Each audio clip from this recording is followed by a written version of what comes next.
എന്തായാലും ഈ പ്രശ്നങ്ങളുടെയൊക്കെ ഒരു ഭാഗത്ത് BJP ഉണ്ട്.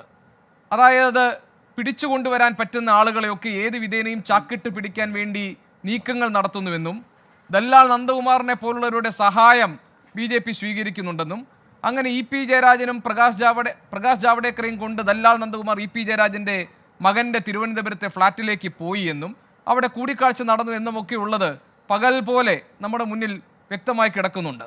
അങ്ങനെയാണെങ്കിൽ ഇങ്ങനെയാണോ? ഇപ്പോൾ ശോഭാ സുരേന്ദ്രൻ തന്നെ അത് പരസ്യമായി പറയുകയും ചെയ്തിട്ടുണ്ട്. ഈ തന്ത്രം ഉപയോഗിച്ചാണോ BJP ആളുകളെ ഈ പാർട്ടിയിലേക്ക് ആനയിച്ചു കൊണ്ടുവരുന്നത്? അതുകൊണ്ട് CPM-ഉം BJP-യും തമ്മിലുള്ളൊരു അന്തർധാര പ്രവർത്തിക്കുന്നുണ്ടെന്നൊരു രാഷ്ട്രീയ ആരോപണം കോൺഗ്രസ് ഉന്നയിക്കുകയും ചെയ്യുന്നുണ്ട്. മുഖ്യമന്ത്രി BJP ചർച്ചയിൽ ഇടനിലക്കാരനായി EP ജയരാജൻ എന്ന ആക്ഷേപമാണ് പ്രതിപക്ഷം കേരളത്തിൽ ഉന്നയിച്ചിരിക്കുന്നത്. BJP ഒരു ഭാഗത്ത് ഈ പണിയാണോ ചെയ്തുകൊണ്ടിരിക്കുന്നത്? ജനപിന്തുണ ആർജിച്ചുകൊണ്ടിരിക്കുന്ന വിവിധ തലങ്ങളിൽ ആശയ സംവാദവും ആശയവിനിമയവും നടത്തിക്കൊണ്ടിരിക്കുന്ന ഒരു പാർട്ടിയാണ്. അതുമാത്രമല്ല, ഭാരതീയ ജനതാ പാർട്ടി വിശ്വസിക്കുന്നു untouchability is A crime. That untouchability is A crime even in politics. ഒരുപക്ഷെ ഗോപീകൃഷ്ണൻ ഓർക്കുന്നുണ്ടാകും, കേരളത്തിൽ EM ശങ്കരൻ നമ്പൂതിരിപ്പാട് മരണപ്പെട്ട സമയത്ത് വാജ്പേയി സർക്കാർ അധികാരമേറ്റെടുത്ത അന്നേ ദിവസം തന്നെ കേന്ദ്രമന്ത്രിസഭാ യോഗം ഉടനെ വെട്ടിച്ചുരുക്കി ഒരുപക്ഷെ മാർക്സിസ്റ്റുകാരും കോൺഗ്രസ്സുകാരും BJP-ക്കാരും പരസ്പരം കാണാനോ ഉടുക്കാനോ തയ്യാറാവാത്തൊരു മുഹൂർത്തത്തിൽ കേന്ദ്ര ആഭ്യന്തരമന്ത്രി തന്നെ നേരിട്ട് വന്ന് കേരളത്തിൽ EM ശങ്കരൻ നമ്പൂതിരിപ്പാടിന് അദ്ദേഹത്തിൻ്റെ ഭൗതികദേഹത്തെ സന്ദർശിച്ച് ആദരാഞ്ജലി അർപ്പിച്ചത് നിങ്ങൾ ഓർക്കുന്നുണ്ടാകും. BJP അത്തരത്തിലുള്ള അൺടച്ചബിലിറ്റിയിൽ വിശ്വസിക്കുന്നില്ല. ഞങ്ങളെ സംബന്ധിച്ചിടത്തോളം ഞങ്ങളുടെ വാതിലുകൾ മലക്കെ തുറന്നിട്ടിരിക്കുന്ന ഒരു പാർട്ടിയാണ്.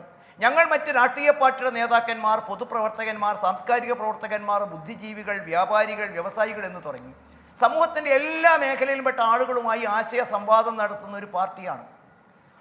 അതിനകത്തുള്ള BJP മാർക്സിസ്റ്റ് പാർട്ടി മാത്രമായിട്ടൊന്നുമല്ല.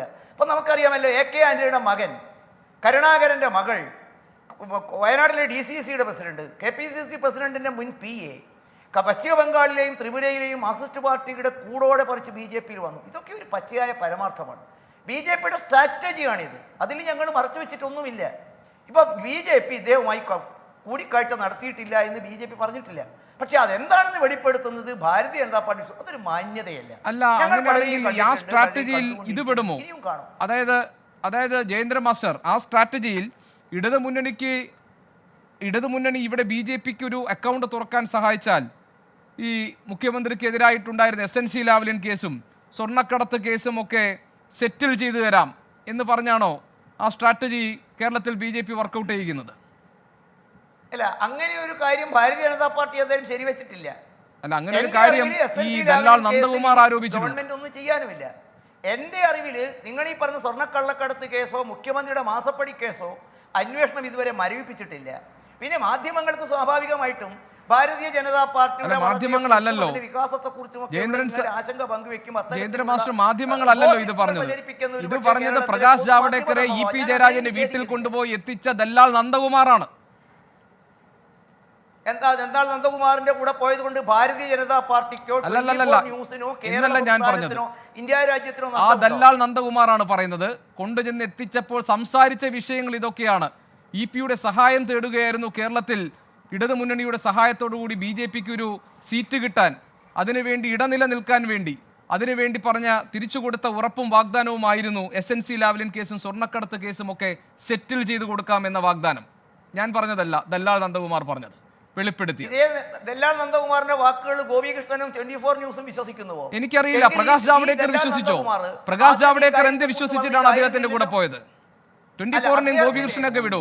ഞങ്ങളൊക്കെ എത്രയാ ഈ കേസിൽ ഞങ്ങളല്ലല്ലോ കക്ഷികൾ. പ്രകാശ് ജാവ്ദേക്കർ എന്ത് വിശ്വസിച്ചാണ് പോയത്? നിങ്ങൾ ചോദ്യം അവസാനിപ്പിച്ചെങ്കിൽ ഞാൻ ഉത്തരം പറയാം. ഞാൻ പറയുന്നത് ദല്ലാൽ നന്ദകുമാർ പലപ്പോഴും പലതും പറഞ്ഞിട്ടുണ്ട്. അതിലേതാണ് നമ്മൾ വിശ്വസിക്കേണ്ടത്? ഭാരതീയ ജനതാ പാർട്ടിയെ സംബന്ധിച്ചിടത്തോളം ഞങ്ങളൊരു കാര്യം തുറന്നു പറയും. ഞങ്ങൾ ചില നേതാക്കന്മാർ കൂട്ടായും ഒറ്റയ്ക്കും ഭാരതീയ ജനതാ പാർട്ടിയുടെ ദൗത്യങ്ങൾ നിറവേറ്റാൻ കേരളത്തിൽ പ്രവർത്തിക്കുന്നുണ്ട്. ഞങ്ങൾക്ക് ഓരോരുത്തർക്കും ഞങ്ങളുടേതായ ദൗത്യങ്ങളുണ്ട്. ആ ദൗത്യം ഭാരതീയ ജനതാ പാർട്ടി ഒരു പൊളിറ്റിക്കൽ പാർട്ടിയാണ്. ഞങ്ങൾ പ്രവർത്തിക്കുന്നത് ആശ്രമം നടത്താനല്ല. ഞങ്ങൾ സർവസംഘ പരിത്യാഗികളുടെ പ്രസ്ഥാനവുമല്ല. BJP is a political organization. Bharatiya Janata party മറ്റ് പ്രസ്ഥാനങ്ങളുമായിട്ട് ആശയവിനിമയം നടത്തും. ഭാരതീയ ജനതാ പാർട്ടി വാതിലുകൾ ആർക്കു വേണ്ടിയും തുറന്നു കിടക്കും. കെ കരുണാകരന്റെ മകൾ BJP-യിൽ വരുമെന്ന് ഗോപികൃഷ്ണൻ നമുക്ക് വിശ്വസിക്കാൻ പറ്റുമായിരുന്നോ? AK ആന്റണിയുടെ മകൻ പത്തനംതിട്ടയിൽ സ്ഥാനാർത്ഥിയൊന്നും വിശ്വസിക്കാൻ സാധിക്കുമായിരുന്നോ? അബ്ദുള്ളക്കുട്ടിയും അൽഫോൺസ് കണ്ണന്താനം പോലുള്ള ആളുകൾ BJP-യിൽ ഒന്ന് വിശ്വസിക്കാൻ സാധിക്കുമായിരുന്നോ? KPCCയുടെ പ്രസിഡന്റിന് മുന്നേ ആൾ തുറക്കാൻ സാധിക്കും. അത് BJP-യുടെ സ്ട്രാറ്റജിയാണ്. BJP വളരുന്നു. ഒരു കാര്യം ഗോപികൃഷ്ണൻ ഞങ്ങൾ ഉറക്കെ പറയും, ഭാരതീയ ജനതാ പാർട്ടിയെ സംബന്ധിച്ചിടത്തോളം ഇതുവരെ മാധ്യമപ്രവർത്തകന്മാരും ബുദ്ധിജീവി രാഷ്ട്രീയക്കാരും ഇത് കേരളമാണ്, ഇത് ആർക്കോ സ്ത്രീധനം കിട്ടിയ മുതലാണ്. BJP അങ്ങനെയൊന്നും വളരാൻ പോകുന്നില്ല. ഏതായാലും NDA സ്ഥാനാർത്ഥി ശോഭാ സുരേന്ദ്രനെ കുറിച്ച് പറഞ്ഞത് തെരഞ്ഞെടുപ്പ് ഫണ്ടിൽ നിന്ന് പണം നൽകാമെന്ന് ശോഭാ സുരേന്ദ്രൻ ഉറപ്പ് കൊടുത്തിരുന്നു എന്നാണ്. ദല്ലാൽ നന്ദകുമാറിന് ആരാണ്? പ്രകാശ് ജാവ്ദേക്കർ ഒപ്പം പോയ ദല്ലാൽ നന്ദകുമാറിന് അനിൽ ആന്റണി 25 ലക്ഷം രൂപ തട്ടിയെടുക്കുകയും പിന്നീട് എന്നേക്കാൾ വലിയ സൂപ്പർ ദല്ലാളാണ് അനിൽ ആന്റണി എന്നാണ് ഈ നന്ദകുമാർ ഉന്നയിച്ച ആരോപണം. അപ്പോൾ ഇങ്ങനെ ആരോപണ വിധേയരായ ആളുകൾ, നന്ദകുമാറിന്റെ ആരോപണങ്ങൾ പലപ്പോഴും പലതും വാസ്തവ വിരുദ്ധവും വൈരുദ്ധ്യമുള്ളതാണ്. അതിന്റെ വിശ്വാസ്യതയാണ് നിങ്ങൾക്കുള്ളതെങ്കിൽ നമുക്കത് വിശ്വസിക്കാം. എന്നെ വിട്ടേക്കൂ ജയേന്ദ്ര മാസ്റ്റർ. ഞാൻ ഇതിൽ ആരാണ്? ഞാൻ ചോദിക്കുന്നത് പ്രകാശ് ജാവ്ദേക്കർ EP ജയരാജന്റെ വീട്ടിൽ പോയത് ദല്ലാൽ നന്ദകുമാറിനൊപ്പമാണ്. എന്താണ് അവർ തമ്മിലുള്ള ബന്ധം? എന്തായിരുന്നു ആ കൂടിക്കാഴ്ചയുടെ ഉദ്ദേശം? എന്ത് കാര്യങ്ങളാണ് ആ കൂടിക്കാഴ്ചയിൽ ചർച്ച ചെയ്യപ്പെട്ടത്? BJP-യിലേക്ക് ആളുകൾ ഒഴുകി വരികയാണെങ്കിൽ ദല്ലാൽ നന്ദകുമാറിനെ പോലെ ഒരാളെ ഇടനിലക്കാരനാക്കിയിട്ടാണോ പ്രകാശ് ജാവ്ദേക്കർ EP-യോട് സംസാരിക്കേണ്ടത്? മറുപടി പറയേണ്ടത് ഞാനല്ല, താങ്കളാണ്. അല്ല, ഞാൻ പറഞ്ഞല്ലോ, BJP-യുടെ സ്ട്രാറ്റജി വെളിപ്പെടുത്താനുള്ള വേദി 24 ന്യൂസ് അല്ല.